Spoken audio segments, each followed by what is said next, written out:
Hello everyone, আমি অভিরূপ ভট্টাচার্য। আজকের আবার একটা সুন্দর আড্ডা বলা যেতে পারে নিয়ে তোমাদের সঙ্গে চলে এসেছি। আজকের আমার সঙ্গে যিনি আছেন তার নাম হচ্ছে পৃথ্বীশ নাথ। পৃথ্বীশ আমাদের ওয়েস্ট বেঙ্গল রেভিনিউ সার্ভিসে র্যাঙ্ক 1 করেছে এবং পৃথ্বীশ নাথের ওভারঅল র্যাঙ্ক হচ্ছে 14। তো বলাই যেতে পারে যেহেতু 20th র্যাঙ্কে আমাদের WBCS এক্সিকিউটিভ শেষ হয়েছে, so he could have easily got into the আমাদের West Bengal civil service executive, but he choose West Bengal revenue service. সেই গল্পটা আমরা শুনবো। কিন্তু আজকের সেশন ইন্টারেস্টিং এবং প্রচুর লোককে ইন্সপায়ার করবে, তার বিশেষ কিছু কারণ আছে। বিকজ পৃথ্বীশ নাথের journey is not a simple journey, এবং এটা শুধু একটা এক্সাম প্রিপারেশনের জার্নি না, এটি কিন্তু জীবন যুদ্ধে জীবনের সঙ্গে যুদ্ধ করে জেতার জার্নি। এই জার্নির মধ্যে জীবনী শক্তি এবং অফুরন্ত ইচ্ছা শক্তি, exceptional level devotion, will force এবং অবশ্যই ঈশ্বরের আশীর্বাদ তো থাকবেই। আমি যেটা শুনেছি যে Prithwish had a medical problem এবং পৃথ্বীশের সমস্যা হয়েছিল এবং সেখান থেকে হি had two undergo kidney transplant, তো উইচ ইজ অ্যাবসলিউটলি মানে ভেরি আনফর্চুনেট। এবং এইখান থেকে পৃথ্বীশ ঘুরে দাঁড়িয়ে সিভিল সার্ভিস ক্লিয়ার করা, and that also with rank 1, is just a sort of miracle. এবং শুধু মিরাকেল নয়, পৃথ্বীশের ইচ্ছা শক্তি, এক্সট্রিম ডেডিকেশন ইজ অ্যাবসলিউটলি মেসপারাইজিং। এবং পৃথ্বীশের এই জার্নিকে প্রচুর লোকে কিন্তু শুনে কিন্তু প্রচুর লোক অনেক বেশি ইন্সপায়ার্ড হবে। পৃথ্বীশ, তোমার এই জার্নিটার সম্পর্কে ডেফিনেটলি প্রথমেই একটু শুনবো, কারণ এমনি আমরা পরীক্ষা দিচ্ছি, প্রিপারেশন ইটসেলফ অনেক বেশি চ্যালেঞ্জিং, অনেক অনেক লড়াই করতে হয়, কিন্তু তোমার লড়াইটা কিন্তু সম্পূর্ণ আলাদা। সম্পূর্ণ আলাদা কেন? কারণ তার মধ্যে একটা মেডিকেল কমপ্লিকেশন আছে। এবং মানে আমি আমার সব ঠিক আছে, আমি পড়বো কি পড়বো না সেটা একটা আলাদা ইস্যু হয়ে যায়, কিন্তু আমি একটা সিভিয়ার মেডিকেল কন্ডিশনের সঙ্গে লড়াই করছি। তারপর সেখান থেকে ঘুরে দাঁড়িয়ে ওয়ান্স আই রিকভার, আমি ঘুরে দাঁড়িয়ে একটা এত বড় স্বপ্ন অ্যাচিভ করছি। So it's hats off to you. তোমার এই জার্নি সত্যি ভীষণ ইন্সপায়ারিং। কিছুটা মানে এর সঙ্গে আমিও রেজোনেট করতে পারি, সেটা আমি ডেফিনেটলি একটু হলেও শেয়ার করব। কিন্তু প্রথমে তোমার থেকে শুনে নেবো পুরো এই জার্নিটার কথা। ওভার টু ইউ পৃথ্বীশ, শুরু থেকে বলো। Thank you, Dada, for your very kind words. I feel most humble after hearing them. আমি স্কটিশ চার্চ কলেজে কেমিস্ট্রি অনার্স নিয়ে পাশ করেছিলাম। তারপরে আমি মাস্টার্সে কেমিস্ট্রির জন্য ভর্তি হই এবং সেই সময়ই আমার আর কি কিডনি ফেলিওর দেখা দেয় এবং কিডনি ফেলিওরের ফলে আমি তখন 2 বছর ডায়ালিসিসে ছিলাম এবং তারপর আমার কিডনি ট্রান্সপ্লান্ট হয় এবং কিডনি ট্রান্সপ্লান্ট হওয়ার পর আমি আবার ব্যাক করি। কিন্তু আমাদের ডক্টর যেটা বলেছিলেন যে বিভিন্ন টক্সিক এনভায়রনমেন্টে আমাদের কেমিস্ট্রি ল্যাবে যেহেতু নানা রকম টক্সিক সাবস্টেন্স, গ্যাসেস এগুলো নিয়ে কাজ করতে হয়, তোমার পক্ষে সেটা একটু ক্ষতিকর হতে পারে। তো সেই কারণে উনি বলেছিলেন যে কেমিস্ট্রিটা নিয়ে ফার্দার পার্সিউ না করাটাই ভালো। তো এরপর আমি ওই জন্য যেহেতু আমার তখন গভর্নমেন্ট সার্ভিস নিয়ে সেরকম খুব একটা আইডিয়া ছিল না, তাছাড়া আমি খুব একটা শিওর ছিলাম না যে আমার ফিজিক্যাল কন্ডিশনে কোনো একটা সার্ভিস করা ঠিক হবে কিনা। তো আমি তখন প্রাইভেট টিউশনের দিকে চলে যাই। তো মোটামুটি আমি 4 বছর শুধু প্রাইভেট টিউশনই করি এবং তারপর আমার একটা ডক্টর আর কি আহ যেটা আর কি আমার নিজেই ডক্টর আমাকে একদিন বলেন যে পৃথিস, তোমার তো সমস্ত মেডিকেল প্যারামিটার ঠিকঠাক শো করছে এখন, তো why are you not going for government service. এবার গভর্নমেন্ট সার্ভিস বলতে গেলে আমার তখন বিভিন্ন গভর্নমেন্ট সার্ভিসের প্রোফাইল দেখে আমার সিভিল সার্ভিসের কথাই সব থেকে বেশি ভালো লেগেছিল অবভিয়াসলি। এবং তারপর আমার ইউপিএসসি এবং ডব্লিউবিসিএস এর মধ্যে একটা ব্যাপার ছিল যে কোনটাতে আমি যাব, কিন্তু আমার তখন ব্যাপার ছিল যে যার জন্য তখন ধারণা ছিল যে ইউপিএসসি তে ওয়েস্ট বেঙ্গলের সাকসেস রেট খুব একটা বেশি ছিল না এবং সেক্ষেত্রে যারা সাকসেস পেতে গেলে আমার একটা ধারণা ছিল যে সে সময় বোধহয় ওয়েস্ট বেঙ্গলের বাইরে গিয়ে বিশেষ করে দিল্লি বা এই সমস্ত জায়গায় পড়াশোনা করতে হয় এবং সেটা আমার মেডিকেল কন্ডিশনের পক্ষে একটু অসুবিধাজনক, কারণ মেডিকেল ফেসিলিটিস মেইনলি কলকাতায় ছিল তখন।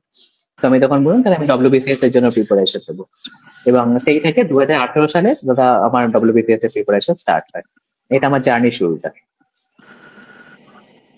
বাহ, প্রীতি, যেটা জানতে চাইবো মানে যে সময় তোমার এই মেডিকেল কন্ডিশনটা হয়েছিল, বা যেখানে যখন তোমার ডায়ালিসিস করতে হচ্ছে, তখন ডেফিনেটলি মনের অবস্থা খুবই খারাপ থাকে।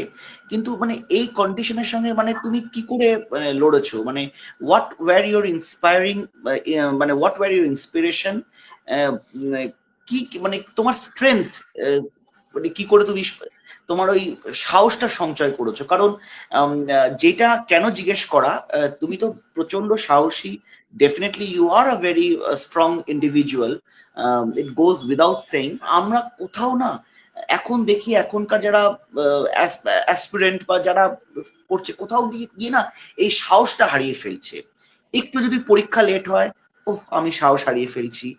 একটু যদি আহ, মানে ওই যে আমরা একটা বলি না ফিজিক্সে, all conditioning remaining constant, then so and so, মানে আমার সব ঠিক থাকবে, তারপর আমি বই নিয়ে পড়তে বসবো। হ্যাঁ, কিন্তু জীবনটা তো অত সহজ নয়। জীবনে তোমার সব কন্ডিশন ঠিক থাকবে না, এবং প্রত্যেকটা সময় কিন্তু লাইফ চ্যালেঞ্জ থ্রো করবে, এবং জীবন তোমাকে সত্যি খুব কঠিন চ্যালেঞ্জ থ্রো করেছিল। কিন্তু মানে look at you, how brave you were. মানে আমি আমি নিজেই এই সেশনটা করতে গিয়ে মানে আমি প্রত্যেকটা মুহূর্তে ইন্সপায়ার্ড হচ্ছি। তো এই তোমার স্ট্রং পয়েন্টস গুলো কি করে তুমি স্ট্রেংথ গ্যাদার করলে, সেই সময় কি ভাবনা চিন্তা হচ্ছিল, এবং স্টুডেন্টদের তুমি কি বলবে, since you are a very good teacher also? দাদা আমার মনে হয় যে প্রত্যেকটা ইনসিডেন্ট অ্যাপারেন্টলি যতই খারাপ হোক না কেন, এমন কোনো ইনসিডেন্ট থাকে না যার শুধুমাত্র খারাপ সাইডই থাকে, তার একটা ভালো সাইডও সবসময় থাকে। এবার যখন আমার ট্রান্সপ্লান্টের দিক ছিল, বা যখন আমার কিডনি ফেলিওর হয়ে গেছিল, তখন আমি দুটো কথা ভাবতে পারতাম। একটা কথা হচ্ছে যে আমার আর কোনোদিনও কিছু হবে না, কাজে আমি আস্তে আস্তে ডায়ালিসিস নিয়ে আর বাঁচবো না কোনোদিন। অথবা আমার পয়েন্ট ছিল যে আমি ট্রান্সপ্লান্ট করবো, ট্রান্সপ্লান্ট করে আবার সুস্থ হয়ে ওঠে আমার কেরিয়ার ব্যাকট্র্যাক করতে হবে। আমার কিন্তু ওই প্রথম ব্যাপারটার কথা কোনোদিন মনে হতো না, আমি মনেই করিনি কখনো। আমার সবসময় মনে হতো যে আমার ট্রান্সপ্লান্টটা তাড়াতাড়ি করতে হবে, কারণ ট্রান্সপ্লান্ট না করলে আমি কেরিয়ারে ব্যাকট্র্যাক করতে পারছি না। আমার বন্ধুরা, যে সমস্ত বন্ধুরা রয়েছে, তারা কেরিয়ারে সুপ্রতিষ্ঠিত হয়ে যাচ্ছে আস্তে আস্তে, ওটা কেরিয়ার প্রতিষ্ঠা করারই সময়, আর আমি হসপিটাল বেডে শুয়ে আছি। ব্যাপারটা আমার প্রচন্ড বিরক্তিকর লাগছে অ্যাকচুয়ালি। মানে ওই ব্যাপারটা আমার কাছে কোনোদিনই মনে হয়নি যে আমার ডায়ালিসিসে পড়ে থাকবো বা আমার শেষ পর্যন্ত আর কিছু হবে না। এই ব্যাপারটা আমি মনে সাই দিইনি, মানে that was not even an option. তো এদিক থেকে যদি আমাদের অ্যাসপিরেন্টের কথা তুমি একটু মিলিয়ে বললে, খুব সুন্দরভাবে বললে, আমার বাঁচাতেও আসেনি। বা এটা কোভিড এর সময় হয়তো কিছুটা ফিলও করেছি এখন মনে হচ্ছে বলতে গেলে, বিকজ ওই ইয়ারটা আমাদের পুরোপুরি বন্ধ ছিল। আর আহ, আহ, তুমিও বোধহয় পরীক্ষাটা দিয়েছিলে, তুমি WBRS এ। তো ওই সময় আমাদের এক বছর কিচ্ছু রেজাল্ট, এই পরীক্ষাটা, এই নোটিফিকেশন নেই, খুব বিচ্ছিরি একটা অবস্থা ছিল ওই সময়। তো ওই সময় কিন্তু দুটো সাইড থাকতে পারে এটা ভাবার, একটা হচ্ছে গিয়ে যা কোনোদিনও পরীক্ষা হবে না, আর একটা হচ্ছে আমি এত সময় পাচ্ছি, আমি নিজেকে ইমপ্রুভ করতে পারি এই সময়টা। ঠিক আছে। তো আমার মনে হচ্ছে যে এর থেকে আমি সেকেন্ডটাই পেয়েছিলাম, যে আমার তখন ওটা প্রথম WBCS আমি 2019 সালে দিয়েছিলাম দাদা। 2018 মাঝামাঝি আমার প্রিপারেশন স্টার্ট, 2019-এর ফেব্রুয়ারিতে পিলি হয়েছিল, এবং খুব তাড়াতাড়ি মেন্স হয়ে গেছিল সেই বছর। তো আমি বেসিক্যালি প্রিলিমস পাস করার পর দেখলাম যে আমার প্রিলিমসে 132 আসছে 2019 সালে। তো আমি তখন বুঝতে পারলাম যে মোটামুটি, তখন মনে করা হতো যে 120-র ওপর পেলে একটা কনভেনশন ছিল, যে প্রিপারেশন নেওয়া যায় মেন্স এর জন্য, ওই সময় ধারণা ছিল। এখন তো সব উল্টে পাল্টে গেছে। তো আমি দেখলাম যে 132 আছে, তার মানে নিঃসন্দেহে প্রিপারেশন স্টার্ট করা উচিত। তখন আমি মেন্স এর ওই বই টই কিনে, তারপর একটা অপশনাল অ্যানথ্রোপোলজি নিয়েছিলাম, কিছুই তখন প্রিপারেশন স্টার্ট করিনি। তখন ভাবলাম যে আস্তে আস্তে প্রিপারেশন স্টার্ট করি, কারণ মেন্স দিতে হবে। বছর জুলাই মাসের মধ্যে মেন্স হয়ে গেছিল, মানে খুব শর্ট টাইম পেয়েছিলাম আর কি।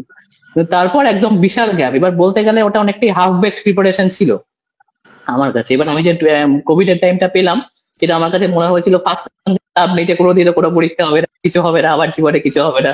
আমি যখন এটাতে এসেছি, তাহলে সেকেন্ড অপশন করে how can I improve myself. তখন ওই বছরটাতে আমি ওইটাই চেষ্টা করেছি যে আমাকে ইমপ্রুভ করে যেতে হবে। ঠিক আছে, পরীক্ষা একদিন না একদিন হবেই। তো যখন হবে তখন কি আমার মনে হবে যে আবার কিছু তৈরি হয়নি। এইবার আমার কিছুটা হাফ বেক প্রিপারেশন হয়েছে, তখন যেন একদম ফুল কমপ্লিট প্রিপারেশন থাকে।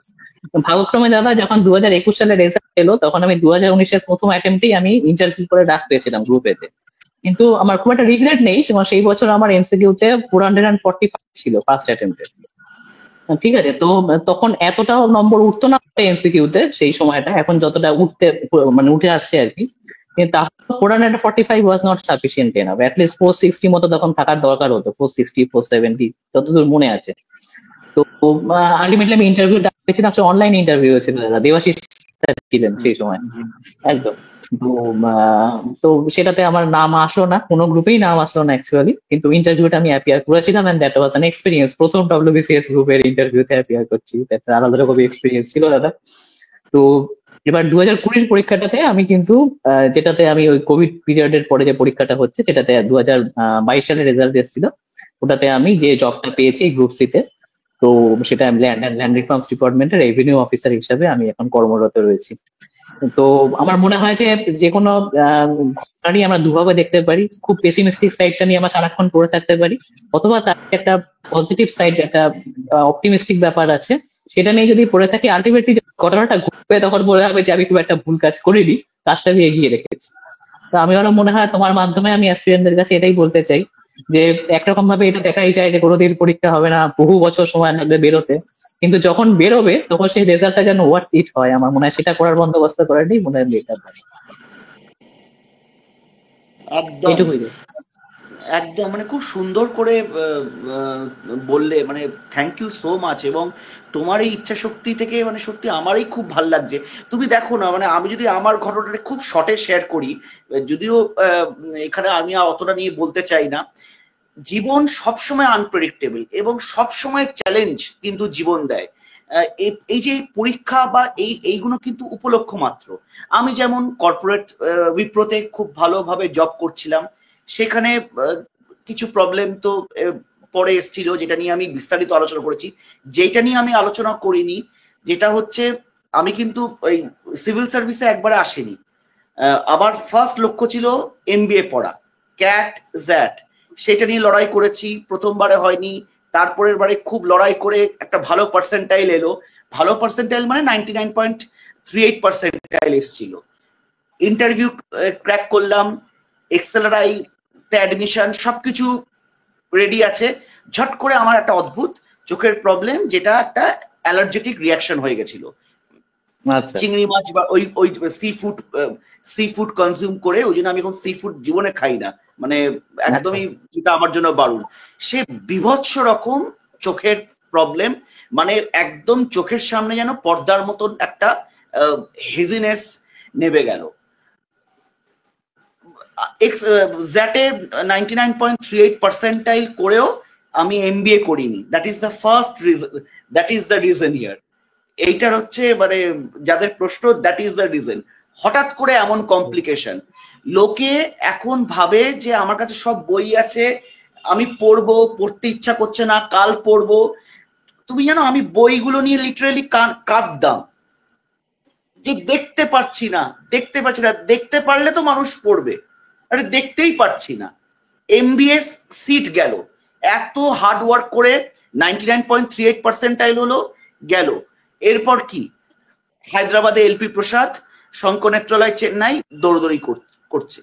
খুব ভালো ডাক্তার ছিল এবং এইখানে যেখানে আমি তোমার সঙ্গে যেটা কমন আমার লাগছে, ডাক্তার কিন্তু আমাদের কাছে কোথাও গিয়ে না একটা ভগবান রূপ হয়ে দেখা দিয়েছে। মানে যেটা তুমি বললে যে ডাক্তার তোমাকে সবসময় ইন্সপায়ার করতো, আমার যখন চোখের ইমপ্রুভমেন্ট হতে শুরু করলো, ডাক্তার কিন্তু বললো একদম ইয়ং ছেলে, একদম ওর চোখে কিচ্ছু হয়নি, ওর চোখ পুরো সেরে যাবে।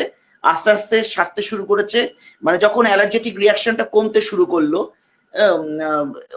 অভিরূপ এবার ইউ থিঙ্ক সিরিয়াসলি, তখনও চোখটা পুরো সারিনি, একটু একটু একটু দেখতে পাচ্ছি, মনে হচ্ছে এমসিকিউ একটু গোল করতে পারবো তো, চলো লেগে পড়বো, হার মানবো না। যাই হোক, তখন বইগুলো এরম করে করে নিয়ে পড়তাম। তখন কর্পোরেটের জব ছেড়ে দিলাম, এবার বেকারত্ব শুরু হলো, টোন টিটকিরি সব তো আছে, সব বিস্তারিত নিয়ে বলেছি। কত কিছু অপমান সহ্য করতে হয়েছে, কত কিছু করতে হয়েছে, কিন্তু জীবনের নাম এইটাই, লড়াই। মাঠে যখন নেমে পড়েছি, লড়াই করব এবং গোল না দিয়ে হাল ছাড়বো না, গোল করেই ছাড়বো। That is what is life.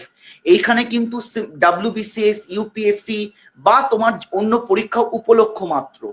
বারবার যেটা পৃথ্বীনাথের গল্প থেকে যেটা সমস্ত অ্যাসপিরেন্ট হোক কি সমস্ত মানুষের ইন্সপিরেশন নেওয়া উচিত, যে আমার তো খুব ছোট্ট ইস্যু হয়েছিল, এমবিএ পড়ে নিয়ে তারপর আবার এ করেছি, কিন্তু এখানে ট্রান্সপ্ল্যান্ট হয়েছে, he had to have a kidney transplant.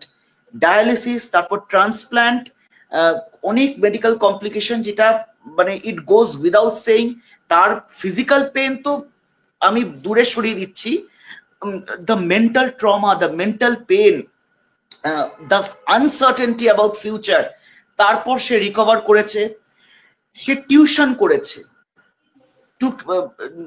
নিজেকে সাস্টেন করার জন্য, এবং আলটিমেটলি নিজের লক্ষ্য, মানে একটা ট্রেন সাময়িক ডিরেল হয়ে গেছিল, দিয়ে ঠিক আবার ট্র্যাকে ফিরে, not not any service but West Bengal civil service, premier service of the স্টেটে, West Bengal revenue service is one of the premier service of the state, সেখানে র্যাঙ্ক 1 করেছে।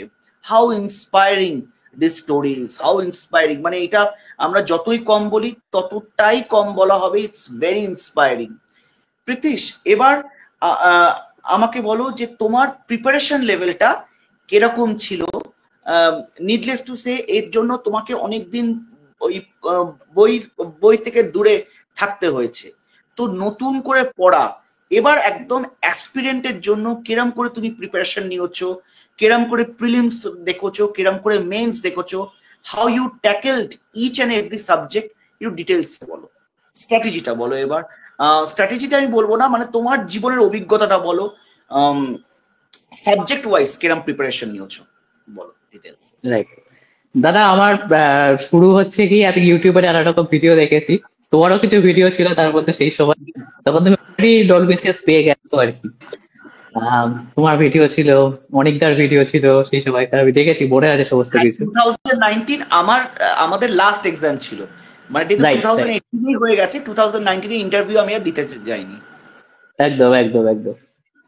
তো সেই সময় তোমাদের ভিডিও ছিল বা অনেক অ্যাসপিরিয়েন্টদের ভিডিও ছিল, তো সেই থেকে তো আমার মোটামুটি একটা ধারণা হয়েছিল যে কিভাবে প্রিপারেশনটা নেওয়ার জন্য বই টই কি পড়তে হবে আর কি। তো আমি প্রথমে যে বইগুলো কিনেছিলাম সেটা হচ্ছে নিতিন সিংহানিয়াসের ডব্লিউবিসিএস ম্যানুয়াল, কার্তিক চন্দ্র মন্ডলের ভূগোল বইটা নিয়েছিলাম, আর হারেস আগরওয়ালের ম্যাথ বইটা ছিল, আর জীবন মুখোপাধ্যায় স্যারের ইতিহাস বইটা ছিল। এটা আমার প্রথম 4টে বই আর কি, যে বইগুলো দিয়ে আমি প্রিপারেশন একদম স্টার্ট করি। তো তারপর যত সময় যায় আমি সাথে সাথে বাকি বইগুলো আস্তে আস্তে নেই, এবং আস্তে আস্তে আমার বুঝতে পারি যে মেইনসের প্রিপারেশনটা আলাদাভাবে নিয়ে কোনো কাজ নেই, একসাথেই নিতে হবে, মানে কম্বাইন্ড প্রিপারেশন নেওয়াটাই ভালো। এবার প্রিলিমসটা ক্র্যাক করতে আমার অত অসুবিধা হয়নি, প্রথমবারই যেরকম ভেবেছিলাম। আমি 120 জায়গাতে, মানে তখন 132 স্কোর করেছিলাম, সে বছর 105 গিয়ে প্রায় 16,000 ক্যান্ডিডেটকে ডাকা হয়েছিল, আমার এখনো মনে আছে। তো বেশ গ্যাপ রেখেই প্রিলিমস ক্র্যাক করেছিলাম। এবং আমার প্রিপারেশনের ক্ষেত্রে আমি সমস্ত সময় একটি মেইন বইগুলো, সেই বছর সময় এত রকম ভালো বই ছিল না, যেমন কিছু বই ছিল না, ইন্ডিয়ান ইকোনমি নিতিন সিংহানিয়া স্যারের বইটা তখন ছিল না।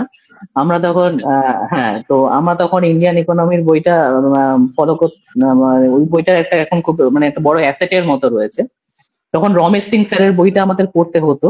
রমেশ সিং স্যারের বইটা এক্সাম পারপাসে ঠিক অতটা এফেক্টিভ ছিল না, কম্পারেটিভলি লেস এফেক্টিভ ছিল, অবশ্যই ভালো বই ছিল, আমি অস্বীকার করবো না।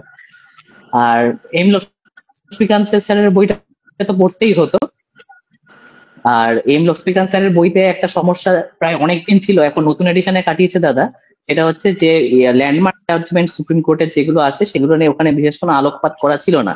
এটা কিন্তু দাদা ডব্লিউবিসিএস এর আমি দেখেছি যে পোলিটি পেপারে আসে, এখন নিয়মিতই আসে ওখান থেকে কেস। তো তার জন্য একটুখানি সমস্যা হয়েছিল। পরবর্তীকালে অ্যালেক্স অ্যান্ড্রুস জর্জের বইটা চলে আসার পর টাটা ম্যাকগ্রো হিলের, এবং দিশা পাবলিকেশনেরও একটা সিমিলার বই আছে ল্যান্ডমার্ক জাজমেন্টস এর ওপর, তো যে কোনো একটা নিলে সমস্যাটা মিটে যাচ্ছে দাদা। আর হচ্ছে যে ভূগোলের বইয়ের ক্ষেত্রেও তখন আমরা এখন পেরিয়ারের বইটা পছন্দ করি, অরবিন্দ পেরিয়ার পাবলিকেশনে অরবিন্দ কুমারের বইটা। তো সেই সময় এটা ছিল না, আমরা মেনলি কার্তিক চন্দ্র মন্ডল স্যারের বইটার উপর ভিত্তি করেই তখন ভূগোলের প্রিপারেশনটা নিতাম সেই যুগে দাঁড়িয়ে। এখন ওনার বই আমার মনে হয় অ্যাসপিরেন্টদের ক্ষেত্রে এখন পেরিয়ার পাবলিকেশনের যে বইটা রয়েছে সেই বইটা বেশ ভালো বই ভূগোলের ক্ষেত্রে, এবং মহেশ কুমার বার্নওয়ালের বইটিও পড়া যেতে পারে তার সাথে জিওগ্রাফির জন্য। আর অ্যারিহ্যান্টের নো ইউর স্টেট পড়া যেতে পারে, আবার কার্তিক চন্দ্র মন্ডলের পশ্চিমবঙ্গ পার্টটাও পড়া যেতে পারে, কোনো সমস্যার কিছু নেই। কারণ দাদা আমার মনে হচ্ছে এখন পশ্চিমবঙ্গ পার্টের উপর খুব একটা গুরুত্ব দিচ্ছে না ডব্লিউবিসিএস। আর ইতিহাসের ক্ষেত্রে আমার প্রথমবারে তো মেনলি রাজীব আহিরের স্পেকট্রামের যে বইটা রয়েছে মডার্নের জন্য সেটা পড়তাম, আর পুনম দালাল দাহিয়ার যে বইটা রয়েছে আমাদের অ্যান্সিয়েন্ট এন্ড মিডিয়াপারের জন্য সেটা পড়তাম। আর জীবন মুখোপাধ্যায়ের বইটা আমার আগেই পড়া ছিল প্রিলিমস এর সময়। আর পরবর্তীকালে আমার মনে হয় যে স্পেকট্রামের রাজীব ভাইয়ের স্যারের বইটা তো নিঃসন্দেহে খুবই ভালো, বাট যদি একটু সোনালী বানসাল এবং সেন্থিল ত্রিপাঠীর বইটা যদি অ্যাড করা যায়, ওই বইটা বেশ ভালো, ইনফরমেশন গুলো একটু হাইলাইটার দিয়ে দাদা দাগ দিয়ে নিয়ে যদি বইটা পড়া যায়, কারণ বইটা খুব মোটা তো। তো যদি একবার ভালো করে মানে প্রথমবার তো অ্যাসপিরেন্টকে পুরো বইটা পড়তেই হবে, বাট সেইবার যদি সে ভালো ইম্পর্টেন্ট ইনফরমেশনের জায়গাগুলো সে যদি দাগ দিয়ে রাখতে পারে হাইলাইটার দিয়ে, তাহলে পরের বার যখন তাকে রিভিশন দিতে হবে দাদা, তখন তাকে পুরো বইটা কভার না করলে ইম্পর্টেন্ট জায়গাগুলো করলেও হবে। আর রেফারেন্স বইয়ের ক্ষেত্রেও আমার সেটা মনে হয় যে অনেক সময় অনেকে একটা বই পড়তে পছন্দ করে, একাধিক বই পড়তে ভালোবাসেন না। আমার যদিও সমস্যা ছিল না, তাদের ক্ষেত্রে আমি বলবো দাদা, তুমি অনেক জায়গাতে বলেছো যে যদি ওর সঙ্গে একই বইয়ের মধ্যে যদি একটুখানি নোট করে স্টার দিয়ে লিখে রাখা যায়, যেটা আমি অন্যান্য রেফারেন্স বই থেকে গ্যাদার করছি, তাহলে একটা বইয়ের মধ্যেই আমি সমস্ত ইনফরমেশনটা একসাথে পেয়ে যাচ্ছি, রিভিশনটা দিতে সুবিধা হবে। এটা একদম সত্যি কথাই দাদা। কারণ সত্যি কথাই আমাদের একটা বই পড়লে যে আমি সমস্ত ইনফরমেশন পাবো এরকম তো কোনো কথা নেই, রেফারেন্স বই একটা করে সব সাবজেক্টে হলে ভালোই হয়। তো এটা হচ্ছে আমাদের মোটামুটি জিএস সাবজেক্টের বইগুলো সম্পর্কে বললাম দাদা। আর আর ডেসক্রিপটিভে তো তাতে কোনো বই হয় না সেইভাবে। ডেসক্রিপটিভ পড়তে গেলে আমার যেটা মনে হয় যে বাংলা সাহিত্য, ইংরাজি সাহিত্য, বাংলা নিউজ পেপার, ইংরাজি নিউজ পেপার একটা নিয়মিত পড়ার অভ্যাস থাকাটা খুবই দরকার। মানে যত পড়বে তোমার মধ্যে লেখাগুলো সাবকনসিয়াসে অ্যাবজর্ব করে যাবে, আর সেটাই তোমার লেখার সময় বেরিয়ে আসবে। তুমি যদি পড়ার অভ্যাস না থাকে দাদা, শুধুমাত্র প্র্যাকটিস করে আর টিচারের কাছে পড়ে তোমার লেখা খুব ইমপ্রুভ করবে না। ফরম্যাটটা টিচার ঠিক করে দেবেন, গ্রামার ঠিক করে দেবেন, স্পেলিং মিস্টেক ঠিক করে দেবেন, কিন্তু স্কিল অফ রাইটিং কিন্তু ডেভেলপ করবে না দাদা। আমার এটাই মনে হয়। তা আমি এইভাবেই অবশ্যই। মোটামুটি বেস করে প্রিপারেশন নিয়েছি, আর প্রিলিমস মেইনস এর মেইনলি ইন্টিগ্রেটেড প্রিপারেশন নিয়েছি। না, না, একটা জিনিস, আমি তোমার একটা ইন্টারভিউ শুনছিলাম এবং তোমার একটা হ্যাঁ, কথার সঙ্গে আমি একদম একমত।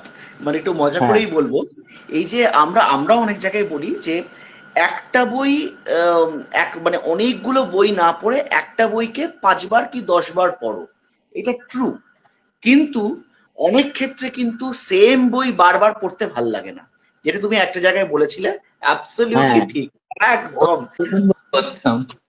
মানে কতবার লোকে লক্ষ্মীকান্ত পড়বে, আমি এতবার লক্ষ্মীকান্ত একদম, পড়েছিলাম, আমার পাতা ওয়াইজ পাতা মুখস্থ, মানে মুখস্থ হয়ে গেছিল। মানে একদম। আমাকে যদি কেউ বলে যে এই কোয়েশ্চেনটা বা এই পার্টটা, এই অ্যামেন্ডমেন্টটা কোন পাতার কোন জায়গায় লেখা, ওটা আমার একদম চোখের সামনে একদম ফটোগ্রাফিক মেমোরি হয়ে থাকছে। তো একটা বই কতবার পড়বে? আমি যেটা পড়তাম, আমি কিন্তু অনেকগুলো বই পড়তাম এবং আমি মানে জাস্ট আউট অফ কিউরিওসিটি, মানে আনন্দ সহকারী, দেখি তো এই বইটায় কি লেখা আছে, দেখি তো ওই বইটা কিরম করেছে। মানে তখন আমি আর পরীক্ষার পড়ার জন্য আমি নিজেকে বুক রিভিউয়ার ভাবতাম, যে আমার দাদা, দায়িত্ব যে দাদা, বুক রিভিউ করা। হ্যাঁ, হ্যাঁ, ফ্র্যাঙ্কলি বলছি দাদা, ট্রুথ টু বি স্পোকেন, আমি ওই ইন্টারভিউটা দেওয়ার পরে তার থেকে মেসেজ পেয়েছি যে দাদা হ্যাঁ, সত্যি এত বই কি পড়তে হবে, জসমিতা দিদি বন্ধু, এত পড়বো কি করে? ঠিক আছে, না তার না, প্রত্যেকটা এটা এটা ভয় পাওয়ার কিছু নেই, আমি বলে দিচ্ছি এত বই পড়তে হয় না, কিন্তু ইন্টারেস্ট, মানে ইন্টারেস্টের জন্য অনেকে পড়ে। আমি আমি নিজে পড়েছি, কেরম পড়েছি, কেরম পড়েছি। ফ্লিপকার্ট বা অ্যামাজন যদি পায় আমাকে মারবে ধরে। আমি হ্যাঁ, ধরো ধরো আমার লক্ষ্মীকান্ত পড়া হয়ে গেছে, এরপর লক্ষ্মীকান্ত পড়তে ভাল লাগছে না, একটা নতুন বই দেখলাম ফ্লিপকার্ট বা অ্যামাজনে, এবার সেটা হ্যাঁ, দেখি হ্যাঁ, সেটা অর্ডার করেছি, চলে এসছে। আমার, একটা ফেরত দেওয়ার টাইম লিমিট থাকে। তারপর না ওইটা না ভালো করে পড়লাম, এমন করে পড়লাম যাতে পাতাটা ঠিকঠাক থাকে, দিয়ে তারপর হ্যাঁ, মনে হ্যাঁ, হয় পড়া হয়ে গেছে আর ভাল লাগবে না, আর পড়বো না, দিয়ে আবার দেখে আবার রিটার্ন করে দিয়েছি। এরকম অবস্থা হয়েছে। আহ, না, উম, এরকম হয়েছে, তবে ওই জন্য আজকে তোমার সাথে একটু রিস্টেন্টলি বলছি। অ্যাকচুয়ালি আমি আহ, বই পড়তে ভালো দাদা, এবার বই পড়তে একদম। ভালো বলে বই আমি কোনোদিন কষ্টকর মনে হয়নি, আমার ভালো লাগার মধ্যে দিয়ে আমি পড়েছি। তো একবার ওটাতে আমি মানে ফ্রি হুইলিং বলেছিলাম বলে কন্টেস্ট করেছি, যে প্রথমে তো রাজীব বাহিরা স্পেকট্রাম পড়ে গেছে, তারপর তো সোনালী বংশা, সেন্থিল ত্রিপাঠী পরে পাবলিশ হলো। তো তখন একদম। সোনালী ত্রিপাঠী পড়লাম, ওটা পড়ে 2020 ডাব্লিউবিসিএস, 2020 ডাব্লিউবিসিএস দিয়েছি। 21 ডাব্লিউবিসিএস দেওয়ার সময় বলছে আমার দুটো বই পড়া হয়ে গেছে, তার নতুন একটা কিছু পড়বো। ঠিক আছে, তখন আমি ওই প্লেস পার্টিশন শেখর বন্দ্যোপাধ্যায়ের বইটা আমি পড়া শুরু করেছি। It is not absolutely essential for UPSC preparation, এটা ইউপিএসসি প্রিপারেশনের পক্ষে কিছু ভালো হতে পারে, কিন্তু আমি পড়েছিলাম, আমি সেখানে বলেছিলাম এটা, এবার নট রিয়েলি নিডেড, বাট দুটো করে আমার মনে হয় স্ট্যান্ডার্ড সব সাবজেক্টের ক্ষেত্রে পড়া উচিত। স্ট্যান্ডার্ড দুটো তিনটে করে বই। কেন এটা ইম্পর্টেন্ট বলছি এখন, কেন মানে অনেক সাকসেস রেট কমে যাচ্ছে, তার কারণ মানে অ্যাসপিরেন্টের মধ্যে কিন্তু টেক্সট বই পড়ার প্রবণতা অনেক কমে যাচ্ছে। তাতে কি না, হচ্ছে, আমার বই না নলেজটা পড়লে কিন্তু হবে না। আমার নলেজটা ইনডেপথ থাকছে না। মানে আমার নলেজ যদি সুপারফিশিয়াল থাকে, তাহলে কিন্তু আমি কোয়েশ্চেনে গিয়ে ফল্টার করব। এইটা একদম fact. Laxmikanth Laxmikanth the book list, সবাই বলছে book list book list, everybody knows the book list. সবাই লক্ষ্মীকান্ত পড়ছে, লক্ষ্মীকান্ত পড়েই কেউ র্যাঙ্ক 1 হচ্ছে, আর কারুর হয়তো অনেকে মিস করে যাচ্ছে। তফাৎ তো হচ্ছে আমি কেরাম করে একটা বইকে পড়ছি, নাম্বার 1, আমি কতটা ডেডিকেটেড ভাবে পড়ছি, এবং আমি কতটা ডেডিকেট ভাবে অ্যাসিলেট করছি। এবং বই পড়তে হবে, কারণ this is civil service exam. এখানে কোনো লজ্জা নেই বলতে যে আম, যে প্রচুর বই পড়তে হবে।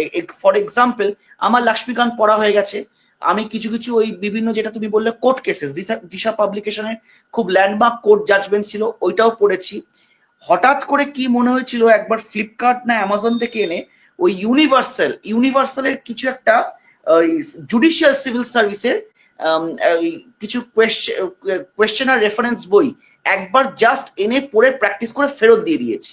এবার 2019, হ্যাঁ 2000, এবার ওইখান থেকে সব তো পড়িনি, জাস্ট ওই কোর্ট কেসেস গুলো কোয়েশ্চেন আর এমনি কনস্টিটিউশনের যে কোয়েশ্চেন গুলো করেছি বুঝে আবার ফেরত দিয়ে দিয়েছি, যে এটা টু মাচ হয়ে যাচ্ছে এইসব।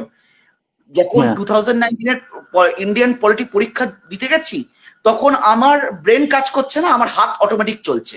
ও হ্যাঁ হ্যাঁ এটা, ও এটা এইটা হবে, ও এটা এটা এটা হবে। এরা মানে একদম জিফটে উত্তর বেরোচ্ছে, মানে মেশিনের মতন অ্যান্সার বেরোচ্ছে, মানে কোয়েশ্চেন এবং অপশন গুলো নিজেকে বলছে এটা বি কারেক্ট, এটা এ কারেক্ট, ওরে বাবা এটা তো এইটা হবে। এরকম মানে এই টাইপের কিন্তু প্রফিসিয়েন্সি নিয়ে আসতে হবে কিন্তু, এবং সেটাই কিন্তু পৃথ্বীশ ডেফিনেটলি করেছিল। আচ্ছা, আরেকটা জিনিস আমাকে বলো, ডেসক্রিপটিভ রাইটিংটা একটু ডিটেলসে আমাকে বলো। বাংলাটা কিরম করে পড়বো, ইংলিশটা কিরম করে পড়বো, এখানে বলো। এখানে আমি অ্যাসপিরেন্ট ভাবো, তুমি টিচার হিসাবে আমাকে বোঝাচ্ছ যে কিরম করে আমি ডেসক্রিপটিভ আমাকে প্রিপারেশন করতে হবে। প্রথমত দাদা, ডেসক্রিপটিভটা তোমার নিজেরই খুব ভালো। আমি তোমার একটা খাতা দেখেছিলাম, তুমি শেয়ার করেছিলে মক টেস্টের তোমার একটা না না, খাতা। তুমি আমাকে একটা অ্যাসপিরেন্ট ভাবো, আমি প্রিপারেশন নিচ্ছি, আমাকে একদম আমি জানি, মানে এটা এটা মিউচুয়াল অ্যাডমায়ারেশন, আমি তোমাকে যথেষ্ট অ্যাডমায়ার করি এই ব্যাপারে। এবার ডেসক্রিপটিভ রাইটিং এর একটা ফ্লেয়ার আমার আছে দাদা, কারণ আমি সাহিত্য পড়তে ভালোবাসি। আমার প্রচুর, আমার বাড়িতে যেমন যেমন একাডেমিক্স এর বই রয়েছে, ঠিক তেমনই বাংলা এবং ইংরেজি সাহিত্যের বই রয়েছে। এবং আমি প্রতিবার ইন্টারভিউতে আমার হবির জায়গাটাতে ওই মানে আমি যে সাহিত্য পড়তে ভালোবাসি এটাই বলি, এবং সাহিত্য সংক্রান্ত প্রচুর কোশ্চেন ফেসও করি, যদিও আমার কেমিস্ট্রি ব্যাকগ্রাউন্ড, লিটারেচার ব্যাকগ্রাউন্ড নয় দাদা। তো এটা করে অটোমেটিক্যালি আমি ধরুন ছোট ছোট কবিতা টবিতাও লিখি, এবং ফেসবুকে রয়েছে সেরকম কিছু কিছু, তো বাংলা এবং ইংরেজিতেও। তো আমার লেখার ভেতর থেকে আমার পছন্দের জায়গা। তো ডেসক্রিপটিভ পরীক্ষার জন্য আমি আলাদা করে কোনো প্রিপারেশন নেই না, ফরম্যাটটা তুমি জানি, ফরম্যাটটা তো সকলেই জানে দাদা। তো আমার নর্মাল ক্যান্ডিডেটদের যদি প্রিপারেশন নিতে হয়, আমার মনে হয় দাদা ওদের আমাদের প্রিপারেশন নেওয়াটা একটু ডিফিকাল্ট, কারণ তাদের ভালোবাসাটা সবসময় নাই থাকতে পারে। কিন্তু যদি না থাকে তাহলে পরে অন্তত বেসিক একটা বাংলা নিউজ পেপার, একটা ইংলিশ নিউজ পেপার তারা যেন রোজ যেন একটু পড়ার অভ্যাসটা রাখে। একেবারে না পড়াটা কিন্তু কোনো সলিউশন না দাদা। আমরা এমসিকিউ পেপারের জন্য সারা বছর পড়াশোনা করি 800 নম্বরের জন্য, কিন্তু বাকি 800 নম্বর যে ডেসক্রিপটিভ আছে এটা আমরা ভুলেই যাই। এই 800 নম্বর ডেসক্রিপটিভ এর মধ্যে 400 নম্বরে লিটারেচার রয়েছে, ঠিক আছে? এটা একটা বড় পার্ট। ধরো 400 নম্বর আমাকে history, geography, polity, economy paper combinedly দেয়, তাহলে এই হিস্ট্রি, জিওগ্রাফি, পলিটি, ইকোনমির জন্য সারা বছর আমরা কতটা সময় ব্যয় করি, আর বাংলা ইংরেজির জন্য আমরা কতটা সময় ব্যয় করি, কোনো কম্পারিজনই আসবে না। তো এইটা না করে আমরা বাংলা ইংরেজি কি করবো, আমরা যেরকম রোজ অন্তত একটা আনন্দবাজার পত্রিকা সব থেকে স্ট্যান্ডার্ড বাংলার পত্রিকা, তো ইংরেজি যে পত্রিকা তোমার পছন্দ হয় সেই পত্রিকা রোজ এই যে একটা করে, একবার করে পড়া, এডিটোরিয়াল পেজটা পড়া। বা আমি তো বলি যে তাদের এডিটোরিয়াল কেন, তোমার যে পেজটা পছন্দ হয়, যে খবরটা পছন্দ হয় তুমি পড়ো, পড়ার অভ্যাসটা যেন তোমার থাকে। এবার রেখে এবার মাঝে মধ্যেকার একটুখানি ইংলিশ লেখা প্র্যাকটিস করা, সময় ধরে লেখা। ডেসক্রিপটিভ রাইটিং এ অনেক সময়, বিশেষ করে ইংলিশ পেপারে, যেহেতু ফরেন ল্যাঙ্গুয়েজ, আমাদের একটা সময়ের শর্টেজের ব্যাপার চলে আসে। তো সেটা যাতে না হয়, তো সেই কারণে একটু মাঝে মাঝে লেখা প্র্যাকটিস করা। এবং একই রকম ভাবে দাদা, সেম কথা আমাদের অপশনাল পেপারের ক্ষেত্রেও প্রযোজ্য। অপশনাল পেপারে আমরা লেখা অনেক সময় একেবারেই প্র্যাকটিস করি না, কিন্তু লেখা প্র্যাকটিস না করলে কি ওখানে গিয়ে সেই রকম ভাবে হয়তো লিখে আসাটা মুশকিল। যদিও অপশনালে অনেকগুলো ফ্যাক্টর কাজ করে, সেগুলো পরে আলোচনা করা যাবে। তো সাহিত্যের ক্ষেত্রে আমি দুটো কথা বলবো। একটা কথা হচ্ছে গিয়ে যে আরো বেশি করে সাহিত্য পড়ার চেষ্টা করো। আর দ্বিতীয়ত হচ্ছে মাঝে মাঝে লেখার অভ্যাসটা কিন্তু রাখতে হবে, যে কখনোই লিখলাম না, একেবারে পরীক্ষার আগের 1 মাস আমি লেখা একটু প্র্যাকটিস করলাম, কাউকে দিয়ে দেখিয়ে নিলাম, এরকম না করে নিয়মিত লেখার অভ্যাসটা রাখা। আর তৃতীয়ত যে ব্যাপারটা আছে, যে দাদা খাতার প্রেজেন্টেশন একটা ম্যাটার করে। যেমন ছোটখাটো ভুল না হয়, স্পেলিং মিস্টেক না হয়, গ্রামাটিক্যাল মিস্টেক না হয়। মানে এই স্পেলিং মিস্টেকটা খুব কমন দাদা, বাংলা এবং ইংরেজি দুটোতেই অ্যাসপিরেন্টরা প্রচুর স্পেলিং, এবার লেখা খুব সুন্দর কিন্তু তার মাঝে মাঝে স্পেলিং মিস্টেক পাচ্ছে, একজন টিচারের কাছে এটা বিরক্তিকর ব্যাপার। নম্বরটা ভালো দিতে গিয়েও দিতে পারবেন না। আরেকটা হচ্ছে হাতের লেখা তো দাদা আমাদের হাতে নেই, মানে অনেকের ক্ষেত্রে হাতের লেখাটা ভালো নয়, কিন্তু হাতের লেখাটা একটু ডিসেন্ট করাটা আমাদের হাতে রয়েছে। হাতের লেখা যদি খারাপও হয়, সেটাকে লেখার সময় একটু ডিসেন্ট করা অত্যন্ত, এমন হবে যেন খাতা দেখে মনে না হয় যে কোনো অশ্রদ্ধা করে কোনো রকমের খাতাটা দেওয়া হয়েছে। এবং দিয়েই আমরা অনেক সময় ভেবে নিই ঠিক আছে, ডেসক্রিপ্টে 200-র মধ্যে 100 তো পাবোই, কিন্তু ওরকম ভাবে লিখলে পরে হয়তো সেটা 100-র কমও আসতে পারে। তবে খাতাটা সুন্দর, খাতার চারদিকে যদি একটু মার্জিন দেওয়া যায়, খাতাটার প্রেজেন্টেশন সুন্দর করা যায়, তো ওভারঅল এগুলো কিন্তু মার্কস এনহ্যান্স করতে দাদা আমার মনে হয় সাহায্য করতে পারে। এরকমই তোমার অপশনাল কি ছিল? অ্যানথ্রোপোলজি ছিল দাদা। অ্যানথ্রোপোলজি। আচ্ছা, অপশন নিয়ে তুমি বললে অনেকগুলো ফ্যাক্টরস থাকে, একটু অপশনাল নিয়ে তাহলে কি কি ফ্যাক্টরস থাকে, কিরম করে অপশনালটা চুজ করা উচিত, অপশনাল ক্ষেত্রে তোমার স্ট্র্যাটেজি কি ছিল, একটু শর্টে বলো সবাইকে।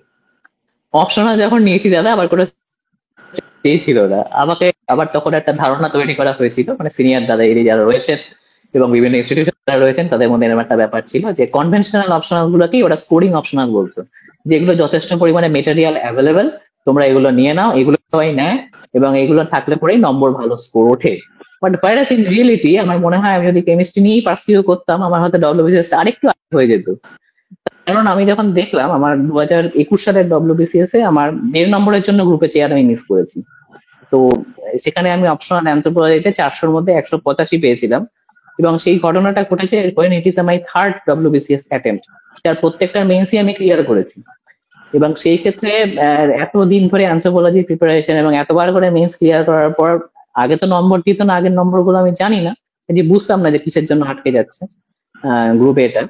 এবার বুঝলাম যে 1.5 নম্বরের জন্য আটকেছি, মানে জাস্ট বাই হুইস্কার একটা সিটের জন্য।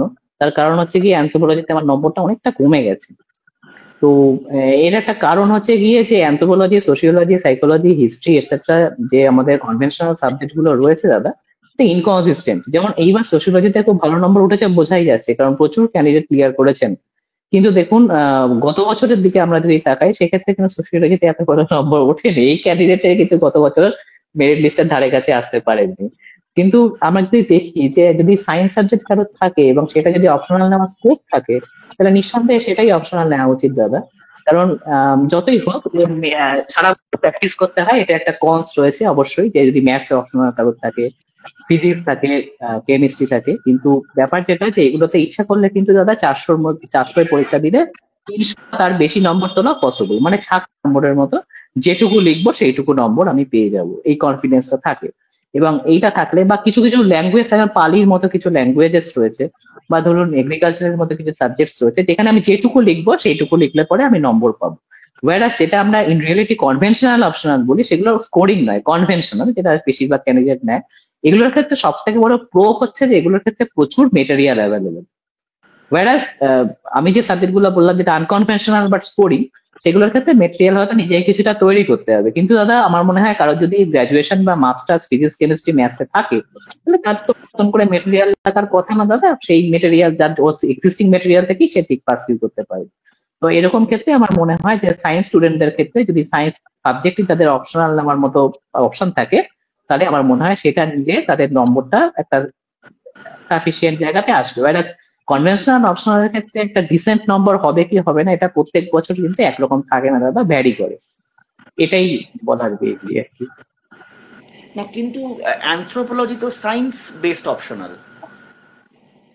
এটাকে পিওর সায়েন্স আমি সেই অর্থে ঠিক বলবো না দাদা, অ্যানথ্রোপোলজি সেই অর্থে মানে আমরা ম্যাথমেটিক্স, ফিজিক্স, কেমিস্ট্রিতে যেমন নম্বর পাওয়া যায়, আমাদের যদি আমি সেকেন্ড পেপারটা কনসিডার করি, সেই সেকেন্ড পেপারটা অনেকটাই সোশিওলজির সাথে কোয়েনসাইড করে। একদম। ঠিক আছে, মানে ট্রাইবাল লাইফ সম্পর্কে বিশেষ আলোচনা রয়েছে।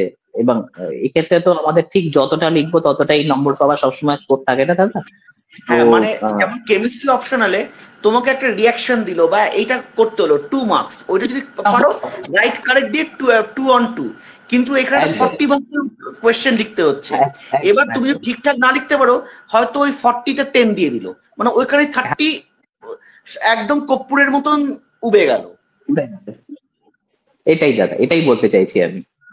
তাহলে লেখাটা কিন্তু খুব ইম্পর্টেন্ট, যেটা তুমি বারবার বলছো। তুমি কিরম করে এবারে অপশনাল লিখেছিলে, বা কি ফলো করা উচিত রাইটিং প্যাটার্নে? দাদা অপশনালের ক্ষেত্রে অ্যানথ্রোপোলজি, সোশিওলজি এগুলোর ক্ষেত্রে, বিশেষ করে অ্যানথ্রোপোলজির প্রিপারেশন আমি নিয়েছি বলে একটা জিনিস দেখেছি যে অ্যানথ্রোপোলজির যেটা পেপার থাকে সেটা তো আমরা দাদা 2 নম্বরের পেপার আমরা 3 ঘন্টায় সলভ করি তো। বাট ইন রিয়েলিটি ওটাই যদি গ্রাজুয়েশন হয় বা অন্য কোথাও হয় বোধহয় 4 ঘন্টা সময় পাওয়াটা উচিত ন্যাচারালি। ফলে আমাদের 1 ঘন্টা সময় কিন্তু বেসিক্যালি কম থাকে। ফলে আমাদের প্রত্যেকটা কোশ্চেন, আমি শুরু থেকে কি করেছিলাম দাদা, যখন লিখতাম তখন আমাদের হিসাব ছিল সোজা, প্রত্যেক 10 নম্বরের জন্য 9 মিনিট। তাহলে আমি যদি 30 নম্বরের কোনো কোশ্চেন থাকে বেসিক্যালি আমি 27 মিনিট সেটার জন্য সময় নেব। তো আমার স্ট্র্যাটেজি ছিল দাদা, সেটা হচ্ছে কি যে যত নম্বরের কোশ্চেন আমি তার পাশে সেই তত পরিমাণ সময় অ্যালট করে রাখতাম, মানে খাতাটা পেই। এবার যেই অ্যালট করে নিলাম, এবার আমার কাছে ব্যাপারটা অনেক সহজ হয়ে গেল। এবার আমি ঘড়িটা দেখলাম পাশে, এবং ঘড়িটা রেখে এবার তাকে দেখলাম প্রথমটা ধরো লেখা আছে 10টা থেকে শুরু করে 10টা 27 অব্দি। তা আমি তখন 10টা 27-এর মধ্যে এই কোশ্চেনটা কমপ্লিট, ফলে কি আমার শেষে কোনো চাপ থাকছে না, চাপ আমি প্রত্যেকটা কোশ্চেনের ক্ষেত্রে অ্যাবজর্ব করছি। হ্যাঁ, ফলে কি হচ্ছে আমার ব্যাপারটা, যে আমি যে কোশ্চেন অ্যাটেম্প করছি আমি শুরু থেকে একদম টাইমটা কমপ্লিটলি কন্ট্রোল থাকছে। ফলে এটা অনেক সময় হয়, বিশেষ করে প্রথম ডব্লিউবিসিএস আমি দেখেছিলাম যে প্রথম কোশ্চেন গুলো খুব সুন্দর করে লিখলাম দাদা, কিন্তু পরের কোশ্চেন গুলো লেখার জন্য আমার আর সময় নেই। ফলে একটা 400 নম্বর অ্যাটেম্প করা কিন্তু খুব ইম্পর্টেন্ট দাদা, যে আমি কিন্তু ছেড়ে আসবো না কিছু, পুরো কোশ্চেনটা আমি অ্যাটেম্প করবো এই সমস্ত ক্ষেত্রে। কারণ অলরেডি আমার এই সমস্ত সাবজেক্টে এক একটা কোশ্চেনের নম্বর কিছুটা পরিমাণ বাদ যেতে পারে, এরকম সম্ভাবনা থাকে। তারপর যদি পুরো কোশ্চেনই একটা ছেড়ে আসে তো 0 পেয়ে যাবো ওটাতে দাদা, সেটা মে নট বি অ্যাফোর্ডেবল। হ্যাঁ দাদা, এই জন্য আমার লেখা, এটা বাড়িতেও তাহলে আমাকে সেভাবে প্র্যাকটিস করতে হবে। যখনই আমি একটা কোশ্চেন নিয়ে বসবো আমি যাতে সেটা 20 নম্বরের থাকে তাহলে যাতে আমি 18 মিনিটে লিখতে পারি, 40 নম্বরের থাকে আমি এটা 36 মিনিটে লিখতে পারি, এই হিসাব ধরে সবসময় আমি লিখতাম দাদা। এবং সেম স্ট্র্যাটেজি দাদা ম্যাথেও ফলো করতাম। ম্যাথের ক্ষেত্রেও তাই, আমি যদি 10 করতে নিতাম সেটা আমি 9 মিনিটে সলভ করার চেষ্টা করতাম। কারণ আমি জানতাম যে আমাকে ওখানে গিয়ে কিন্তু আলটিমেটলি 200টা অঙ্ক 180 মিনিটে নামাতে হবে। কারণ ম্যাথ, অ্যারিথমেটিক। হ্যাঁ, হ্যাঁ, ম্যাথস কিরকম করে পড়েছিল একটু বলো, ম্যাথস নিয়ে অনেকের ভয় থাকে।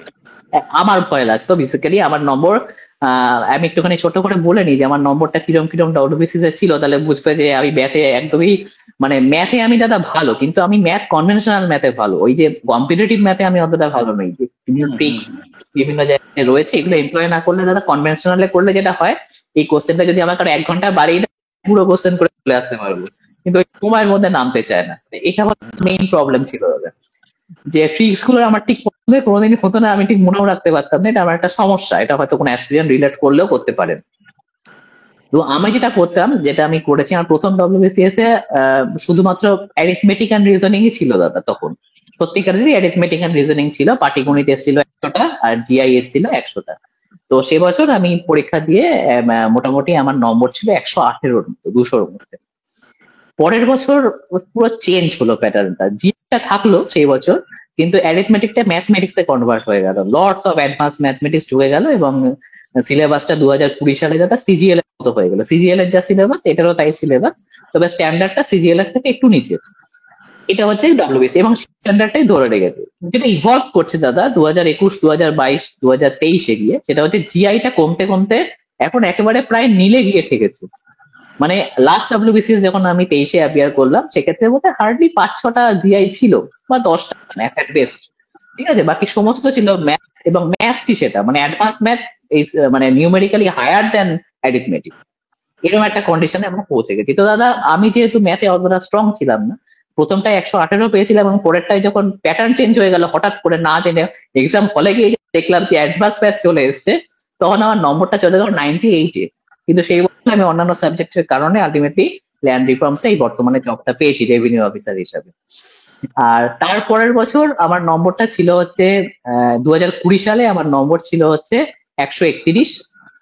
2000 এই ডব্লিউবিসিএস এটা আমি ক্লিয়ার করলাম, যাতে আমি র্যাঙ্ক করেছি 2023 এই 22 সালেরটায়। সেটাতে আমার নম্বর ছিল 125 ডব্লিউবিসিএস। আর লাস্ট ডব্লিউবিসিএস এ আমার নম্বর এসছে 155। এবং এইটা দাদা দীর্ঘ এফোর্টের ফলে এসছে, যে আমি যখনই বাড়িতে প্র্যাকটিস করতাম দাদা, যেহেতু একটা আমার টাইম সবসময় সমস্যা, আমি কিছুতেই টাইমটাকে ঠিক হ্যান্ডেল করতে পারতাম না, মানে অ্যাজ সাচ আমার অঙ্কটা নিয়ে সমস্যা হতো না, টাইমটা নিয়ে সমস্যা হতো। তো সেই কারণে আমি যখনই অঙ্ক করতাম বাড়িতে, যদি আমি 10টা অঙ্ক কোনোদিন করবো ঠিক করলাম, আর একটা জিনিস ঠিক করেছিলাম যে আমি রোজ অঙ্ক অঙ্ক প্র্যাকটিস করবো, রেগুলার, একদম রেগুলার। আর যখন অঙ্ক প্র্যাকটিস করি, 10টা অঙ্ক প্র্যাকটিস করার আমি সময় পাই, সেটা আমি 9 মিনিটে করবো। এটা আমি বাড়িতেও হিসাব, যদি 20টা অঙ্ক প্র্যাকটিস করে নিই 18 মিনিটে করবো। ঠিক আছে, 18 মিনিটের মধ্যে আমার যে কটা অঙ্ক হবে, যে কটা অঙ্ক হবে না, তার উপর নিজেকে ইভ্যালুয়েট করবো।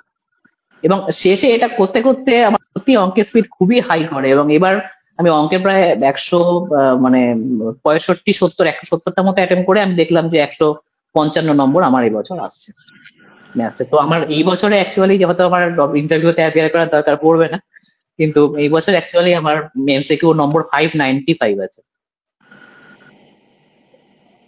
খুব ভাবনা, 595 is very high marks in MCQ, absolutely. সায়েন্সটা নিয়ে একটু বলো, সায়েন্স নিয়েও প্রচুর লোকে ভয় পায়। সায়েন্সে আবার একটা অ্যাডভান্টেজ ছিল, প্রথমেই বলে দিই দাদা, যে আমি নিজে সায়েন্সের স্টুডেন্ট ছাড়াও আমি যখন টিউশন করাতাম, আমি 9, 10, 11, 12 স্টুডেন্ট পড়াতাম। কাজে সায়েন্সের সাথে আমার একটা খুব যোগাযোগ ছিল সব সময়। কাজে আবার যদি আমি ভালো করে লক্ষ্য করো, তাহলে এখনকার সায়েন্স কোশ্চেনটা ওই 9, 10, 11, 12 থেকেই কিন্তু মেনলি করা হয়। ফলে ওগুলো আবার একটু বেশি সোজা লাগতো আর কি। সোজা লাগবো না, কারণ এর তো কোনো সীমা নেই দাদা। আমি যা বলে কি আর করতাম সায়েন্স পেপারে আমার কিন্তু 130, 140 পর্যন্ত আমার নম্বর এসছে। এবং এটাতে আমার অ্যাকচুয়ালি অ্যাডভান্টেজ হতো, আমি নিজে সায়েন্সের স্টুডেন্ট। এবং আমি বারবার যাদের এক্সপিরিয়েন্স তাদেরকে তোমার মাধ্যমে বলার চেষ্টা করব, যে এই যে এনসিইআরটির বইগুলো যদি 9, 10, 11, 12 এর পড়া যায়, আচ্ছা এনসিইআরটি যদি পছন্দ না হয়, তাহলে যদি তোমার নিজস্ব বোর্ডের, বর্তমান বোর্ডের 9, 10, 11, 12 এর যে বইগুলো আছে, আমি তো বলছি কারণ সেইসব স্টুডেন্টদের আমি পড়াতাম যারা বর্তমান বোর্ডে রয়েছে, মানে এখনকার বোর্ডে এখনকার সিলেবাস অনুযায়ী পড়াশোনা করছে। কিন্তু সেরকম করলেও তাদের সেই বইগুলো দোকান থেকে সংগ্রহ করেও যদি তোমরা পড়াশোনা করতে পারো, তাহলে পরে কিন্তু অ্যাকচুয়ালি খুব ভালো। মানে আমাদের একটা নর্মাল ট্রেন্ড আছে যে অ্যারিহান্ট পাবলিকেশনের জেনারেল সায়েন্স এনসাইক্লোপিডিয়া বইটা পড়ার। এবার ওই বইটা অনেক সময় ক্যান্ডিডেটদের বুঝতে অসুবিধা হয়, বা যারা নন সায়েন্স ব্যাকগ্রাউন্ড থেকে এসে তাদের বিশেষত বুঝতে অসুবিধা হয়। ঠিক আছে, কিন্তু সায়েন্স ব্যাকগ্রাউন্ডে অসুবিধা হওয়ার কথা না। কিন্তু আমার মনে হয় তার থেকেও এফেক্টিভ প্রিপারেশন যে ইংলিশ মিডিয়াম বোর্ডের স্টুডেন্টদের জন্য, সিবিএসই, এসএসসি বোর্ডের জন্য বলবো যে এনসিইআরটি 9, 10, 11, 12 এর বইটা পড়ো, দ্যাটস গুড। আর যারা ওয়েস্ট বেঙ্গল বোর্ড থেকে পড়াশোনা করেছে, তারা ওয়েস্ট বেঙ্গল বোর্ডেরই 9, 10, 11, 12 এর বইগুলো নিয়ে তোমরা 11, 12 এর জয়েন্টের বইগুলো নেওয়ার দরকার নেই। হায়ার সেকেন্ডারি বোর্ডের WB, West Bengal higher secondary council of higher secondary এডুকেশনের অ্যাপ্রুভ যেমন পাতলা বইগুলো আছে 11, 12 এর জন্য, ওইগুলো দেখলেই হবে। এটাই ব্যাপার। একদম, একদম। হ্যাঁ, মানে টিউশন করার এটা একটা খুব খুব অ্যাডেড অ্যাডভান্টেজ। হ্যাঁ, প্রিভিয়াস ইয়ার কোয়েশ্চেন পেপার কতটা ইম্পর্টেন্ট? আগে খুব ইম্পর্টেন্ট ছিল দাদা। আমার 2019 ডব্লিউবিসিএস যখন দিয়েছি, 2020 যখন দিয়েছি, 2021-এও to certain extent yes, but 2022 আর 23-এর কোশ্চেনটা যদি ফলো করা যায়, তাহলে কিন্তু প্রিভিয়াস, এখন আগে একটা পিএসসি শুধুমাত্র প্রিভিয়াস ইয়ার না দাদা, আমরা যেটা দেখেছি 19-20 সালে অন্যান্য পিএসসি, যেটা পশ্চিমবঙ্গে অন্যান্য স্টেটের পিএসসি যেগুলো আছে, সেই কোশ্চেন গুলো প্রায় হুবহু কপি করে দিয়ে দিত। মানে আমরা এক্সাম হল থেকে বেরোতাম, বেরিয়ে গুগল ফেলতাম, গুগলের সঙ্গে সঙ্গে দেখিয়ে দিত অমুক জায়গার কোশ্চেন কোন একটা অ্যাপে রয়েছে হয়তো কিছু একটা। এবং তখন বুঝে যেতাম যে না, ওখান থেকে কোশ্চেন গুলো এসছে আর কি আলটিমেটলি। কিন্তু যদি আমরা 2022 আর 2023-এর কোশ্চেনের ট্রেন্ড একটু ফলো করে যাই, এখানে অনেক কোশ্চেনই পিএসসি নিজে বানিয়েছে, টু পিএসসি ক্রেডিট অ্যাকচুয়ালি। তো আমার মনে হয় যে এই সমস্ত ক্ষেত্রে আমার প্রিভিয়াস ইয়ার্স কোশ্চেনের একটা গুরুত্ব তো আছেই। মানে আমার এমন কোনো ইয়ার হয়নি যে আমি একবারে প্রিভিয়াস ইয়ার্স কোশ্চেন না দেখে পরীক্ষার হলে গেছি। প্রিভিয়াস ইয়ার্স কোশ্চেন থেকে কিছু কমন না পাওয়াই যাবে, কিন্তু সেই সংখ্যাটা এখন একেবারে কমে গেছে, এটা। আচ্ছা, তুমি যেহেতু অনেক স্টুডেন্টদের গাইড করো, হ্যাঁ, তোমাকে একদম বলছি, আহ, এখনকার প্রিলিমস যেমন হয়ে যাচ্ছে না, খুব অ্যানালিটিক্যাল হয়ে যাচ্ছে কিন্তু।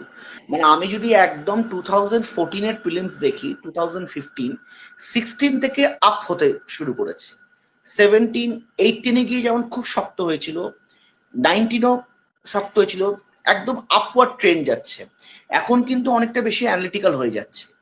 প্রিলিমস কিরম করে ট্যাকেল করবে এখনকার অ্যাসপিরেন্টরা? আমার মনে হয় দাদা, যেটা মনে হয় যে ইন্টিগ্রেটেড ওয়েতেই প্রিলিমস আর মেইন সবসময় প্রিপারেশন নেওয়া উচিত, আলাদা করে প্রিলিমস এর সেরকম প্রিপারেশন নয়। যদি শুরু কিভাবে করতে হয় এটা বলতে হয়, তাহলে শুরুর ক্ষেত্রে সবসময় টেক্সট বুক ভিত্তিক শুরু, মানে আমাদের অনেকেরই কোনো একটা ইনস্টিটিউশনে ভর্তি হয়ে গিয়ে তার মেটেরিয়াল গুলো দিয়ে শুরু করার একটা প্রবণতা আছে। এবার আমি এটা খারাপ ভালো কিছু বলবো না, হয়তো এইভাবে অনেকে সাকসেস পেয়েছেন, কিন্তু আমি এভাবে শুরু করিনি। আমি একটা বেস নিজের তৈরি করেছি বিভিন্ন টেক্সট করে। টেক্সট বই না পড়লে বেস তৈরি হয় না দাদা। ঠিক আছে, একদম। এমসিকিউ তো বেস তৈরি করে না, আগে আমাকে টেক্সট বুকের নলেজ থাকতে হবে, তারপর আমাকে এমসিকিউ তে শিফট করতে হবে। এবং আমি এমসিকিউ তে বেশ লেট শিফট করেছি সত্যি কথা বলতে। আমি 2019 সালে যখন ডব্লিউবিসিএস পরীক্ষা দিয়েছি আমি কোনো এমসিকিউ করে যাই, তার পরবর্তীকালে আমি দুটো অল্প বিস্তর এমসিকিউ করেছি, এবং ভালো মতো এমসিকিউ প্র্যাকটিস অ্যাকচুয়ালি আমি 21 সাল 22 সাল 23 সালে করে গেছি। তার আগে আমি এমসিকিউ আগে আমার বেস সম্পূর্ণ ক্লিয়ার হয়েছে, আমি পরিষ্কার ব্যাপারটা সম্যকভাবে ট্রান্সপারেন্ট ওয়েতে বুঝেছি দাদা সাবজেক্ট গুলোকে, তারপরে আমি এমসিকিউ তে শিফট করেছি। একদম ঠিক। একদম, মানে আমি এখানটায় তোমার সঙ্গে একমত, কিন্তু অন্য অনেকের স্ট্র্যাটেজি আলাদা হতেই পারে। হ্যাঁ, মানে all paths lead to success, কিন্তু হ্যাঁ, this is a sure short strategy definitely. আগে বই পড়ে নিজের বেস ক্লিয়ার করা, অ্যান্ড দেন ইউ প্র্যাকটিস। আর অঙ্কের একদম। ক্ষেত্রে যেটা পৃথ্বীশ বললো, ভেরি ইম্পর্টেন্ট, ঘড়ি ধরে প্র্যাকটিস করা। প্রথমে প্যাটার্নগুলোর সঙ্গে নিজেকে ওয়াকিবহল করে নেওয়া, দিয়ে ঘড়ি ধরে প্র্যাকটিস করা। কারণ অঙ্কটা এমন দেয়, হয়তো তোমাকে যদি 5 ঘন্টা দেয়, তুমি সব অঙ্ক টুক টুক টুক টুক করে করে হয়তো করে ফেলতে পারবে, কিন্তু ওই টাইমের মধ্যে ইমেন্স প্রেশার থাকে। মানে একটা অঙ্ক যদি তুমি 5 মিনিট দিয়ে নাও, তুমি তুমি ধরে রাখতে পারো যে তোমার কিন্তু আরো 5টা অঙ্ক এখানে তোমাকে ছেড়ে আসতে হবে, তুমি টাইম পাবে না করার জন্য। এই এই নার্ভটা কিন্তু খুব ইম্পর্টেন্ট, মানে ধরে রাখাটা। আচ্ছা, এবার আমাকে পিটি, তোমার পিটি এক্সপিরিয়েন্সের সম্পর্কে বলো। পিটি এক্সপ্রেস অনেক বড় দাদা, আমি 4টি পিটিতে অ্যাপিয়ার করেছি, যতবার ডব্লিউবিসিএস দিয়েছি, কাজেই 4টে ওর পিটি প্রত্যেকবারই এক্সপিরিয়েন্স আছে। 4টে পিটি। প্রত্যেকবার। তা তুমি হ্যাঁ, তোমার পুরোনো পিটি থেকে কি শিখেছো? আম, কি কি তোমার অভিজ্ঞতা হয়েছে, একটু শর্ট করে সব গো থ্রু করো, যাতে সবাই জানতে পারে। রাইট দাদা। সিনপসিস করলে দাদা এটাই দেখা যে আমাদের প্রিটির কোশ্চেন্স লেভেল কিন্তু 4 রকমের হয়েছে। এবং আমি কোয়াইট শিওর যে আমার কোনো পিটিতেই খুব খারাপ পাইনি, কারণ আমি যেটা বর্তমানে জব করছি আমার হিসাব মতো সেই পিটিতে অন্তত 67% মার্কস না থাকলে আমার জবটা হয় না, কাট অফ আমার ক্লিয়ার হয় না। তো আমি লিস্ট 67% মার্কস আমি সেই বছর 2020 সালে আমি পিটিতে পেয়েছি। আর 2021 সালে যেটাতে আমার 1.5 এর জন্য আলটিমেটলি সাকসেস আসেনি, সেইটাতে আমি কিন্তু পিটিতে সেকেন্ড হাইয়েস্ট মার্ক স্কোর করেছিলাম দাদা, 132 স্কোর করেছিলাম আউট অফ 200। এবং তারপরের বছর যেটাতে আমি এখন এই ডব্লিউবিসিএস এ 14th র্যাঙ্ক করলাম। তো এইটা হচ্ছে দাদা ব্যাপার। তো আমার কোনো বছর আমার পিটিতে আমি প্রায় সব কোশ্চেনের উত্তর দিতে পেরেছি, খুব স্যাটিসফাইড বেরিয়ে এসে বলেছি দারুণ পিটি হয়েছে। কিন্তু কোনো কোনো বছর এটাও বলেছি যে এবছর ঠিক অতটা পিটিটা ভালো হলো না। কিন্তু নম্বরের দিক থেকে দেখেছি যে কোনো বছরই পিটি আমাকে খুব একটা পিছিয়ে রাখেনি সত্যি কথা বলতে। এবছরও নিশ্চয়ই রাখেনি, নাহলে পরে একটা র্যাঙ্ক আসতো না। নম্বরটা যদিও জানি না। এবার ব্যাপার যেটা হয় দাদা, যে ওখানে পার্সোনালিটিটা মেনলি চেক করে, আমার মনে হয় যে যত রাদার দ্যান নলেজ, মানে পার্সোনালিটি চেক হয়। পার্সোনালিটি বলতে কি বুঝি আমরা, এই যে আমাদের ছোট ছোট ম্যানার্স সেগুলো তো আছেই, সব ইনস্টিটিউশন শিখিয়ে দেবে। কিন্তু যেটা ব্যাপার সেটা হচ্ছে কি, ওখানে গিয়ে যখন ওনাদের সাথে আমি কথা বলবো, আমার অনেক সিচুয়েশন থাকবে যে আমি কোশ্চেনের উত্তর পারছি না, বা ওনারা কনফিউজ করে দেবেন তুমি কি ঠিক বলছো। তো এই সমস্ত ক্ষেত্রে যে মুখে একটা হাসি বজায় রাখা, ঠান্ডা মাথায় সেগুলো ডিল করা, এবং তাদের কখনো ডিফার করতে নেই। তারা যদি বলেন তুমি ভুল বলছো, না স্যার আমি তো এটাই জানি, এটাই তো হবে, কিন্তু এরকম না বলে স্যার আমি বাড়িতে চেক করে নেবো, তাহলে বলে আমাকে আরেকবার স্যার চেক করতে হবে। খুবই হাম্বল বিনয়ী একজন লোক, এবং তার সাথে যিনি কখনো কন্ট্রোল হারান না নিজের, সেই ব্যাপারটা যেন ওখানে তুমি উপস্থাপনা করতে পারো। যেমন একজন যিনি সহজে এক্সাইটেড হয়ে যাচ্ছেন, এই রকমটা ওনারা দেখতে চান না। কথাটা একটু আস্তে, একটু ধীর গতিতে বলা, কিন্তু জোরে লাউডনেস থাকবে, কনফিডেন্স থাকবে, চোখে চোখ রেখে কথা বলা দাদা, মানে কখনো চোখ নিচু করে এরকম ভাবে কথা বলা নয়। আর ব্যাপার হচ্ছে ওনাদের সামনে সবসময় নিজের একটা কনফিডেন্স, এবং যখন তোমার situation is not under your control, তোমার মনে হচ্ছে সবকিছু অ্যাডভান্স যাচ্ছে, তখনও মুখে একটা হাসি, হাহা করে হাসি নয়, এসে শব্দ করে হাসি নয়, কিন্তু মুখে একটা ছোট্ট হাসি, যাতে তোমার পার্সোনালিটি আলটিমেটলি ওদের প্লিজেন্ট পার্সোনালিটি লাগে। মানে যখন অ্যাসপিরেন্ট বা ক্যান্ডিডেট যখন রুম থেকে বেরোবেন, মনে হবে বেশ একটা সুন্দর ভালো ছেলে বা মেয়ের সাথে আমাদের কথা হলো। এইটা বলাকে অন্তত ওই সময়ের জন্য তোমাকে রিপ্রেজেন্ট করতে হবে অন্যদের সামনে, যে করেই হোক। না, অনেকে কি হয়, ধরো প্রথমেই ইন্টারভিউতে গিয়ে 4-5টা কোয়েশ্চেন পারলো না, তো অটোমেটিক্যালি একটা প্যানিক ভেতর থেকে, সে মুখে যতই হাসছে তার ভেতরটা কিন্তু মানে যাকে বলে একদম গায়া কামছে। আহ, সেই সময় কি করা উচিত? এর বিশেষ করে এটা প্রথম দ্বিতীয় মকের ক্ষেত্রে বা দ্বিতীয় ইন্টারভিউর ক্ষেত্রে এটা খুবই স্বাভাবিক, ঠিক আছে। কিন্তু আমার এই বছর ভবিষ্যৎ সে তৃতীয় বা চতুর্থে গিয়ে সেটা সেটা ব্যক্তিগতভাবে দেখেছি, বিকজ ইউ আর সো সিজেন্ড দেন, ঠিক আছে, যে না ব্যাপার নেই কিছু। আর একটা দাদা গভর্নমেন্ট সার্ভিস তো অলরেডি করি, এবারে ইন্টারভিউতে বিকজ আমার public situation, public rap face করতে অভ্যস্ত, মানে এরকম তো কতবার টেবিলে হয়ে যায় আপনি ভুল কাজ করেছেন, আপনি ইচ্ছা করে কাজ করেছেন, কিন্তু আবার যখন বোঝা ঠান্ডা মাথায় এতে কিছু করার নেই, আমার কাছে ডকুমেন্টেশন এসছে তার ভিত্তিতে আমি কাজকর্ম করেছি। তো এই সিচুয়েশন গুলো অবভিয়াসলি পার্সোনালিটি আস্তে আস্তে এভাবে ফেলে। কিন্তু নতুন অ্যাসপিরেন্টদের আমি বলবো যে একটু যদি মক দেওয়া যায় যে কোনো সিনিয়র ক্যান্ডিডেটের কাছে, যে কোনো এক্সিস্টিং অফিসারের কাছে, বা যে কোনো রেপুটেড ইনস্টিটিউশনে গিয়ে, ঠিক আছে, আমি কোনো পার্টিকুলার ইনস্টিটিউশনে যাওয়ার জন্য দরকার নেই, শুধু তাদের কাছ থেকে এটার একটা ভিডিও চেয়ে নিতে হবে, যাতে নিজেকে বারবার করে দেখে ইভ্যালুয়েট করা যায় যে আমি কি কন্ট্রোল হারাচ্ছি। আর যদি আমি কন্ট্রোল তাহলে পরে আমাকে কিন্তু সেই জায়গাগুলো বারবার আয়নার সামনে দাঁড়িয়ে নিজের ভিডিওটা অন করে একটুখানি আমাকে বারবার চেক করতে নিতে হবে, যাতে আমি ইন্টারভিউতে আমি যদি অ্যাডভার্স সিচুয়েশন যায়, কারণ দাদা ইন্টারভিউ কোশ্চেনে তো এনিথিং আন্ডার দ্য সান। আমি 4 বছরে একদম 4টে ইন্টারভিউতে একেবারে 4টে ডাইমেনশনালি ডিফারেন্ট ইন্টারভিউ দিয়েছি, বিভিন্ন রকম এবং বিভিন্ন ভাষায়। একবার কমপ্লিটলি ইন ইংলিশ, একবার partly in English, partly in Bengali, আরেকবার হচ্ছে কমপ্লিটলি ইন বেঙ্গলি। তো এরকম বিভিন্ন এক্সপিরিয়েন্স আমার হয়েছে। যে ভাষায় তোমায় প্রশ্ন করা হবে তোমার জন্য সেই ভাষাতেই উত্তর দেওয়ার মতো দক্ষতা থাকে, এবং কোনোভাবেই পারমিশন নেওয়াটা আমার মনে হয় ইন্টারভিউর পক্ষে খুব একটা গুড এফেক্ট ফেলে না, যে আমি কি অন্য ল্যাঙ্গুয়েজে বলবো, এইটা আমার মনে হয় না খুব না, একটা কিন্তু গুড এইটা আমি এফেক্ট যেমন ফেলে। আমি আমি যেমন এখানে একটু মানে একটু ডিফারই করি, কারণ ধরো সে কিছুতেই ইংলিশ বলতে পারছে না। সেই তো তখন সিচুয়েশনে কিছু করার নেই, মানে তোমার সিচুয়েশনে মতে কিছু কি? করার নেই। আহ, তোমার অবশ্যই মতে সেই কি? সিচুয়েশনে, সেই সিচুয়েশনে স্ট্যান্ডার্ড করার থেকে, ভুল বলার থেকে, নিজেকে এক্সপ্রেস না করার থেকে তখন বাংলা ভাষায় বলাটাই ঠিক। হ্যাঁ, বাট নেভার ডিলেস দাদা, যদি একটু স্পোকেন সম্ভব হয় সেই ক্ষেত্রে ইন সাচ সিচুয়েশন যদি বলতে পারেন, তাহলে তার থেকে বেটার কিছু নেই। মানে আমাকে যেমন যখনই যে ল্যাঙ্গুয়েজে কোশ্চেন করেছে আমি সেই ল্যাঙ্গুয়েজে তখনই উত্তর দিই, ঠিক আছে। মানে এটা করলে অটোমেটিক্যালি যে একটু অন্য ল্যাঙ্গুয়েজের সাহায্য নিচ্ছেন, দুটো সিচুয়েশন, মানে তার কাছে দুটো অপশন, এক হচ্ছে গিয়ে তিনি ইংরেজিতে স্টিক করে থাকবেন, ইন্টারভিউটা আরোই খারাপ দেবেন, নম্বর আরো খারাপ আসবে। কিন্তু যদি উনি পারমিশন চান, আর যে পারমিশন চাইছে না তার কাছে কিন্তু তার একটা ডিসঅ্যাডভান্টেজ থাকবে। মানে একটা এইটা কিন্তু সিচুয়েশন বুঝে আমাকে মানে আই হ্যাভ হ্যান্ডেল টু করতে হবে। হ্যান্ডেল, মানে এবং এই প্রত্যেকটা ক্ষেত্রে কিন্তু কোথাও যেন আত্মবিশ্বাসটা আমরা না হারিয়ে ফেলি, এইটা ভেরি রাইট, ইম্পর্টেন্ট।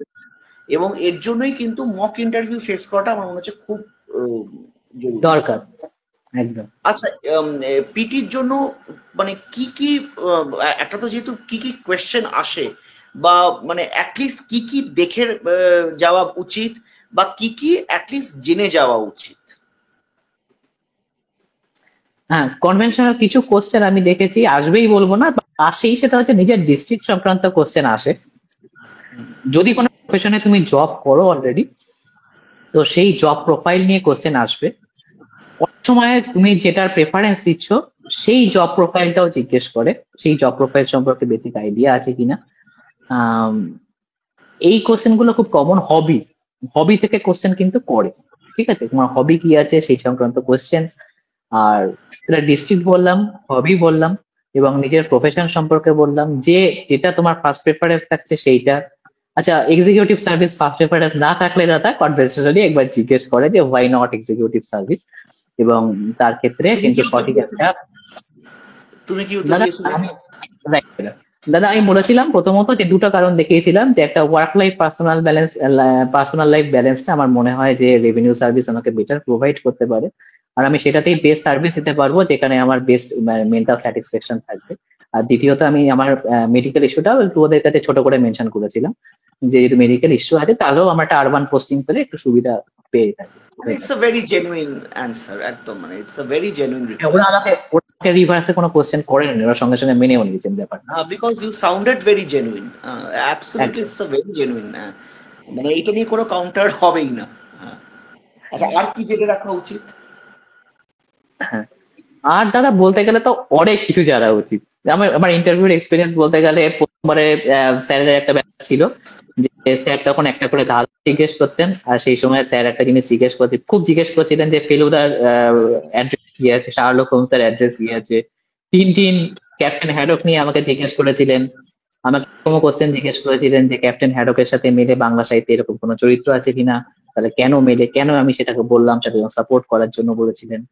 তো এই ধরনের কোশ্চেন প্রথমে। দ্বিতীয়টাতে আমাকে বলা হয়েছিল যে ইন্ডিয়ার সিকোয়েন্সিয়ালি সমস্ত প্রাইম মিনিস্টারের নাম পরপর বলতে, এবং আমি তোকে হেল্প করবো, ওরা সঙ্গে সঙ্গে বলেছে উই শ্যাল হেল্প ইউ, তুমি জাস্ট ট্রাই করো, আমরা আছি। তখন আমি বলেছিলাম, এবং শেষ পর্যন্ত পৌঁছতে পেরেছিলাম। দুটো একটা জায়গায় ওদের হেল্প লেগেছিল অবভিয়াসলি, কিন্তু ওনারা খুব ইমপ্রেসড হয়েছিলেন। তারপর ওটা বলেছিলেন যে তাহলে পিভি নরসিমহা রাও, মনমোহন সিং, এই দুজন তো বলেইছিলেন, আর maybe Indira Gandhi, I am not sure এই মুহূর্তে। এই সময় ঘটা কিছু ইম্পর্টেন্ট ঘটনাগুলো দেখে আমাদের বলো তো। মানে ইন্টারভিউর একটা টেন্ডেন্সি থাকে যে যখন তুমি ভালো ইন্টারভিউ দিচ্ছ, they actually want to go deeper. মানে তোমাকে ট্রাবল সিচুয়েশনে ফেলা না অব্দি ওরা ঠিক থামবেন না সেই সমস্ত ব্যাপারগুলোতে, just to check the level of the aspirant. কিন্তু এখানে ট্রাই করা ভালো, ওয়াইল্ড গেস করা যাবে না, বা ট্রাই করতে হবে। এবং যে সমস্ত জায়গায় আমি স্যাঙ্গুইন নই কিন্তু আমার কিছুটা ইয়ে আছে, সে সমস্ত জায়গায় sir can I take a guess sir, কোন আমি পারমিশন নিয়েছিলাম। এবং প্রত্যেক ক্ষেত্রে প্রত্যেকটা ইন্টারভিউতেই কিন্তু স্যার আমি দাদা আমি পারমিশন পেয়েছি যে of course you can take a guess. কখনো বলা হয় না তোমায় গেস দেওয়ার সুযোগ দেবো না। তবে ওয়াইল্ড গেস করাটা একেবারে ঠিক নয়, এবং একটা কথা কখনো বলা উচিত নয় দাদা যে I have forgotten it, I have read it but forgotten it, I knew it. কারণ কোনো প্রমাণ আমার কাছে নেই যে আমি ভুলে গেছি, আমি সত্যিকারেরই জানতাম। এটা অনেক সময় শো অফ করার জন্য হতে পারে, নিজেকে ডিফেন্ড করার জন্য হতে পারে। থার্ড ইন্টারভিউতে দাদা, সেখানে আমাকে ভ্যারাইটি কোশ্চেন করেছিল। তখন রামকৃষ্ণ মিশন ব্যাকগ্রাউন্ডে, আমি রামকৃষ্ণ মিশনে পড়াশোনা করেছি, আমার স্কুলিং 12 বছর, 1 থেকে 12 অব্দি রহরা রামকৃষ্ণ মিশনে পড়াশোনা করেছি। তখন রামকৃষ্ণ মিশন, সেখান থেকে রামকৃষ্ণ মিশনের ইতিহাস, এবং সেখান থেকে অদ্বৈতবাদ নিয়ে আমাকে কোশ্চেন করেছিল। মানে ইন্টারভিউতে গিয়ে আমাকে অদ্বৈতবাদ এক্সপ্লেন করতে বলা হয়েছে, it is a new experience there. তো এরকম কোশ্চেনও আসতে পারে, এবং ন্যাচারালি কিছু কিছু কোশ্চেন আসে, যেমন নিজের এই বছর এবং গত বছরের একটা ইন্টারভিউর কমন ট্রেন্ড দাদা, যে গ্রাজুয়েশন সাবজেক্ট থেকে কিন্তু কোশ্চেন করছে, মানে ওরা রীতিমতো হোমওয়ার্ক করে আসছে যে কার কোন গ্রাজুয়েশন সাবজেক্ট রয়েছে, এবং তারা সেখানে কিছু কোশ্চেন নোট ডাউন করে আসছে, এবং সেগুলো অ্যাসপিরেন্টদের সঙ্গে পেয়েছে।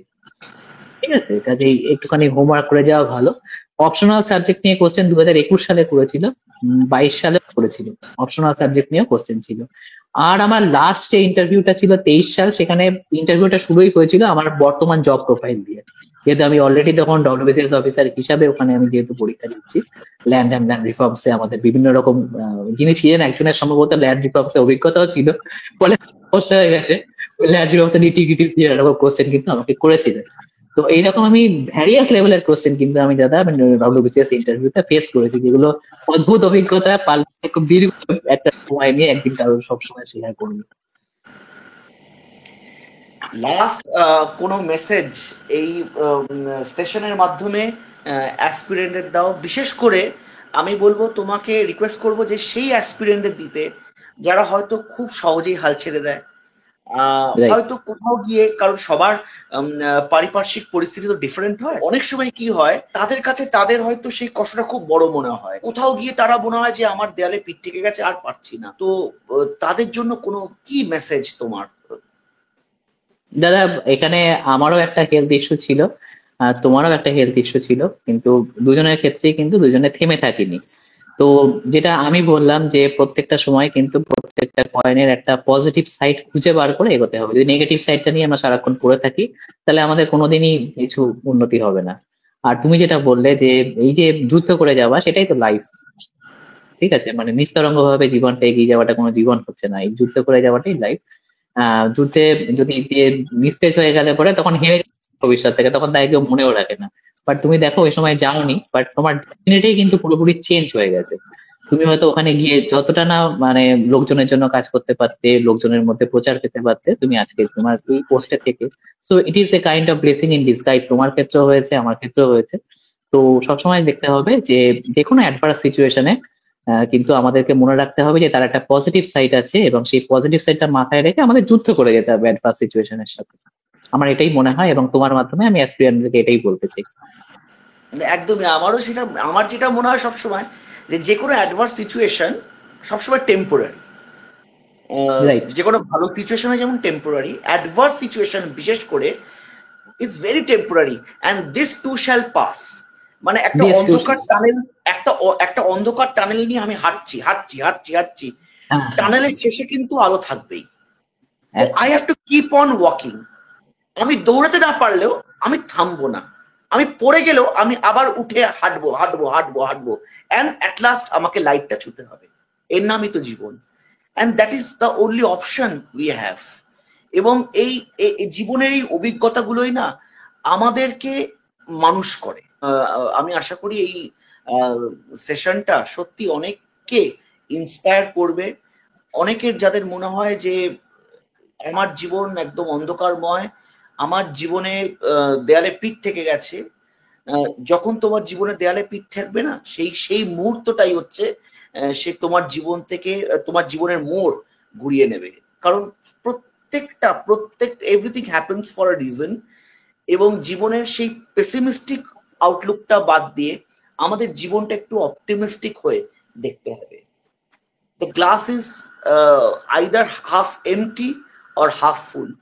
হাফ ফুল ভেবে বাকিটা ভর্তি করার চেষ্টা করি না একসঙ্গে, তাহলে দেখবে অনেক জীবনটা সুন্দর হয়ে যাবে।